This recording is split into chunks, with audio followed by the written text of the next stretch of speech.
ल सम्पूर्ण गाइजहरूलाई नमस्कार है त। मलाई चाहिँ एउटा चित्त नबुझेको कुरा चाहिँ अलिकति कस्तो कस्तो होइन, अलिकति मनमा अलिकति एकदम चित्त बुझेन कि। अब न्युजहरू अब एकदम अब होइन, न्युजहरू अब हेर्छु। अब न्युज त हेर्नु पऱ्यो नि त अब होइन। अनि त्यो न्युज हेर्दाखेरि अलिकति कहाँ कहाँ कहाँ अलिक चित्त नबुझ्ने कुराहरू भयो कि। अब यो चित्त नबुझेको कुरा चाहिँ किन भन्दाखेरि अब हाम्रो देश नेपालमा चाहिँ अब राम्रो मान्छे एउटा जसले एउटा देशको माया गरेर आएको हुन्छ नि, चाहे लगायत अब त्यो के अरे सुदन गुरुङ जस्तो व्यक्ति, रवि लामिछाने जस्तो व्यक्ति, बालेन शाह जस्तो व्यक्ति होइन, उनीहरूको टिममा रहेको साथीहरू सम्पूर्णलाई मेरो होइन सल्युट छ होइन। तर माया देशको लागि माया हामीलाई पनि छ कि। तर हामी एउटा किनकि त्यो लेभलमा हामी पुग्नु नसके तापनि तर हाम्रो दाजुभाइहरू पुग्दैछ भनेर हामी एकदम त्यसमा चाहिँ धेरै होइन यति खुसी छौँ कि। त्यो भएको कारणले गर्दाखेरि त्यो खुसी रहँदै होइन, अब 26औँ दिनको के अरे गृहमन्त्री भएको 26औँ दिनको बिचमा चाहिँ अब सुदन गुरुङलाई चाहिँ होइन अब हरेक अब खेल खेल्ने कुराहरू खेल्यो नि त। जस्तै पनि अब त्यो खेल खेल्ने काम कसले गरे रहेछ भन्दाखेरि अब यसो मैले बुझ्दाखेरि यो 12 भाइ मिडियाहरू होइन। अनि त्यसो हुँदाखेरि अब त्यो 12 भाइ मिडिया चाहिँ अब कसको मान्छे भन्दाखेरि अब हिजो चलेको पार्टीहरू जो थिए नि त्यसले उसले अब होइन अब पुरै हर कुरा होइन अब त्यो पैसाले अब किनेर राखेको रहेछ।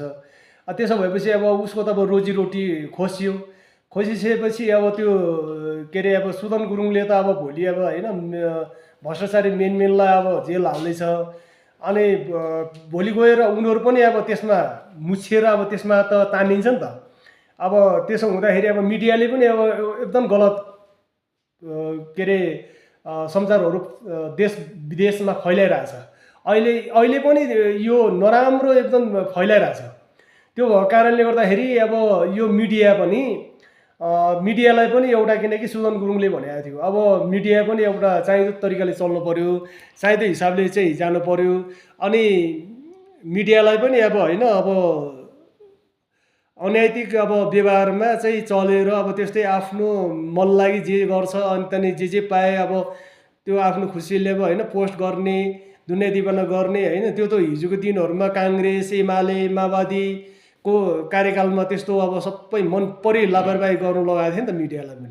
तर उसले त्यो गर्छु भनेपछि अब सुदन गुरुङले त अब मिडियालाई पनि नछोड्ने भएपछि अन्त नि त्यहाँबाट चाल खेल्यो। अब त्यसो भइसकेपछि अब सुदन गुरुङलाई गृहमन्त्री उसले 26औँ दिनमा त धेरै जनताको मन जितेर आएको मान्छे, तर 26औँ दिनबाट ऊ बाहिरिनु पर्यो। तर त्यसमा जनताको मनमा ऊ बसिएको छ। किनकि राम्रो मान्छेलाई कसैले पनि त्यो के अरे छोड्दैन र राम्रो मान्छेलाई साथ जसले पनि दिन्छ। त्यसो भएको कारणले गर्दाखेरि मलाई चाहिँ के लाग्छ भन्दाखेरि अब जति पनि साथीहरू हाम्रो सोलुखुम्बु जिल्लामा पनि अहिले साथीहरू धेरै छ है। त्यसो भएको कारणले गर्दाखेरि एउटा किनकि एउटा गलत र सही र गलत भन्ने त त्यो अब छुट्याउनु सक्छ नि त। त्यसो भएको कारणले गर्दाखेरि यो नचाहिदो नराम्रो व्यवहार भएको देशभरिको साथीहरू देश विदेशमा रहेको सम्पूर्णलाई म यही भन्छु कि तर राम्रो मान्छेलाई चाहिँ हामीले साथ दिनुपर्छ, नराम्रो मान्छेलाई साथ दिने होइन। अब राम्रो मान्छेलाई त भोलि होइन ज्यान गए पनि जाओस्, अब एक दिन मर्ने नै हो। त्यसो भएको कारणले गर्दाखेरि अब ठिक छ भोलिको दिनमा सुदन गुरुङलाई हटाए त सुदन गुरुङ जस्तै त्यस्तो आँटिलो होइन देशको लागि एउटा किनकि अब केही न केही गर्छु भन्ने र भ्रष्टाचारीहरूलाई अब फाइल खोलेर अब कारबाहीको दायरामा ल्याउने कुराहरू अब होइन उसले जस्तै गर्न सक्ने अर्को गृहमन्त्री आयो भने पनि हामीले ठिक छ उसले जस्तै गर्नु पर्यो होइन। तर उसले गर्दै उसलाई हटाएको छ। तर किनकि यो के अरे यो चाहिँ मैले के भन्छु भन्दाखेरि एउटा साथीहरूलाई तर त्यो ऊ हटेको होइन, उसको त्यो एउटा थोरै सफाइको लागि होला। तर एउटा किनकि ऊ आफै आउँछ गिराई मन्दिरमा, फेरि ऊ आफै आउँछ। किन आउँछ भन्दाखेरि मुटु हुनु पऱ्यो नि त अरूको, होइन? मुटु त अब कि राईको हुन्छ कि गुरुङको हुन्छ कि मगरको हुन्छ कि शेर्पाको हुन्छ। अब होइन, छेत्री बाहुनको मुटै हुँदैन। छेत्री बाहुन त ऊ मिलिमत गरेर खाने हो, होइन? त्यसो भयो भने जनजातिबाट आउनु पऱ्यो क्या। अनि त्यस्तो मान्छे आइदियो भने चाहिँ त्यो मान्छेले चाहिँ फाइल साइल सबै कोट्याउने सोट्याउने इद्धर दुद्धर सबै त्यो अब होइन लगेर कोला हाल्ने सबै गर्छ क्या, होइन? त्यो अनि त्यो भएको कारणले हुन त हाम्रो पनि कास्टमा छेत्री बाहुनहरू साथीभाइहरू धेरै छ। तर मैले भन्नु खोजेको कुरा के हो भन्दाखेरि नि, तर माथि नै अब ठुलो मान्छेले के अरे नेत बिगारिसकेपछि त अब दोष त सबैलाई आउँछ नि त, है? भएको त्यति नै हो, होइन? मैले अरूलाई भन्नु खोजेँ होइन। माथिबाट ठुलो पोस्टमा बस्ने मान्छेले नाम बिगारिसकेपछि दोष सबैलाई आउँछ, जातित्वमा सबैलाई आउँछ।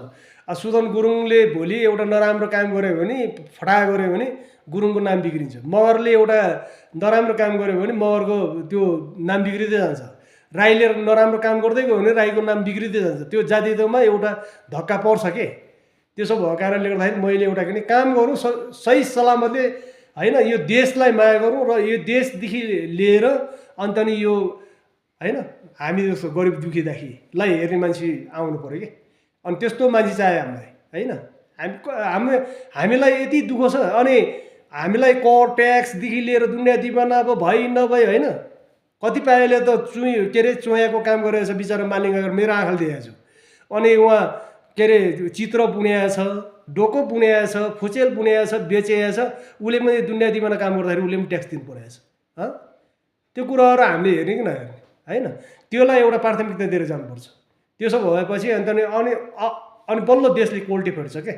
अनि हामी जस्तो युवाहरूले नै अहिले तातिएन, जता जता पैसा पाउँछ, होइन? कसले पैसा दिन्छ, अनि त्यता लाग्यो भने अन्त नि के भोलि गएर अन्त मलाई छोरा छोरी अन्त नाच्ने पलाती खलातीहरू चाहिँ कहाँ लाने? आफू त मरेर गइहाल्छ। यो जुनीमा मलाई आफूले मात्रै मोज गरेर हुँदैन नि, होइन? भविष्यमा त हामीले त सोच्नुपर्ने कुरा त बिहा फ्युचर भनेको बच्चा बच्चीको लागि सोच्ने हो नि त। त्यसो भएपछि बच्चा बच्चीको लागि सोच्ने हो। अनि आफ्नो लागि त जे गर्दा पनि भयो कि, खान पाएकै छ हामीलाई के जे गर्दा पनि भयो कि। भविष्य त बच्चा बच्चीको बनाउनु पर्ने होइन र। अनि त्यो भएको कारणले गर्दा सोच्ने इम्पोर्टेन्ट जरुरी कुरा चाहिँ यहाँ छ कि। र साथीभाइहरू सम्पूर्णलाई म चाहिँ यो भन्छु, त्यसो हुँदाखेरि देशलाई एउटा होइन अन्य यो के अरे नचाहिदो पार्टीहरू अब चिनेकै छ हाम्रो ठाउँमा पनि। यो नचाहिदो पार्टीहरूलाई चाहिँ साथ दिएर नहिँड्नुहोस् है साथीहरू, प्लिज भन्छु कि, होइन? भोलि गएर के अरे तपाईँको बच्चाहरूले होइन कुकुरले नपाएको दुःख पाउँछ। त्यस पछाडि फेरि होइन एउटा लागि पढेर जुन पार्टीमा सही सलामतले हिँडेको हुन्छ नि, त्यो मान्छेसँग फेरि मुख देखाउनु गाह्रो पर्ला। याद गर्नु नि, विचार गर्नु। 2 पैसाको लागि पछाडि दौडेर हुन्छ। स्ट्रङ छ माछाले, कमाउनु सकिन्छ। हरेक पैसा कमाउनु के अरे काम गऱ्यो भने पैसा कमिन्छ। उता अब आइडिया दिमाग लगाए साथीभाइहरूसँग यसो मिलिमत गर्ने, आफ्नो लगानी फसाउने, यता किन पैसा कमाउँदैन, होइन? पैसा धेरै कमाउनु पनि हुँदैन फेरि, थाहा छ? पैसा धेरै कमाएर पनि काम छैन। किन काम छैन भन्दाखेरि एउटा पोस्टमा गइहाल्यो भने त अन्त सुदन गुरुङले के उहाँ के अरे माननीय भएर आउनुभन्दा अगाडि कमाएको पैसालाई अब अहिले राजनीतिमा आएर घुसेको मान्छे अहिले उसको खानतलास भयो, होइन? त्योभन्दा अगाडि कमाएको पैसाहरू त त्यसरी खानतलास गऱ्यो भने त दुनियाँको अब त्यो त अन्त नि पुरै, होइन? सरकारले अब पुरै अब क्याप्चर गर्नु रहेछ नि त। अनि पैसा धेरै किन कमाउनु? पैसा ठिक्क कमाउनु। मैले भनेको नि यो